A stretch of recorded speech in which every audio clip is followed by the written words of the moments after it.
राज्यर निर्वाचन पर नामांकन पत्र दाखल प्रक्रिया कार्य आरंभ हो जाइछि। सुंदरगढ़ जिलार लोकसभा सह विधानसभा आसन पर निर्वाचन होगा जाऊँगी। शुक्रवार बणाईगढ़ विधानसभा सीपीआईएम प्रार्थी लक्ष्मण मुंडा निजर नामांकन पत्र दाखल करछन्ति। हजार हजार सीपीआईएम समर्थक कर्मी सहित आदिवासी नृत्य वाद्य विशाल जनसमुद्र पलटिथिला। वरिष्ठ कर्मकर्ता तथा प्रमोद सामल, प्रभात कुमार पंडा, सुशीला मुंडा, युव समाजसेवी बादल बारिकों समेत लक्ष्मण मुंडा बणाईगढ़ चतुर्पार्श्वे विशालकाय नारा लगाई उपजिलापाल कार्यालय पहुंची समस्त बणाई दा हातुड़ी चारा चिन्ह पताका फरफर कर उड़ाई। सीपीआईएम जिंदाबाद, लक्ष्मण मुंडा जिंदाबाद नारार समस्त बणाईगढ़ प्रकोपित होगा सहित 35,000 ऊर्ध्व कर्मी योगदान करथिले। देखंतु आज आम बणाई माटीर बरपुत्र लक्ष्मण मुंडा आज प्रार्थीपत्र दाखल करिसेंती बणाई उपजिलापाल ऑफिस रे।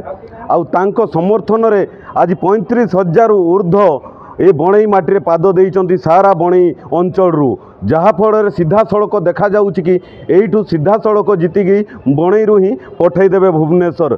आज देखंतु ये 25 वर्षर सरकार गोटे अपारग सरकार, जो सरकार की से वसुधा योजनार आज देखंतु कौन सी पानी नहीं। आज देखंतु नियुक्ति क्षेत्र में शून। आज देखंतु केवल खाली से निर्वाचन समय रे योजना उपर माड़ माड़ योजना कर दियंती, जहाँफल स्थानीय अंचलवासी की भकुआ बन से भोट नियंती। आज 5 केजी चाउलर केते दाम 150 टଙ୍କା। आज बैग गोटे आउ 1000 टंकार सी भोट मागी आई बीजेडी सरकार।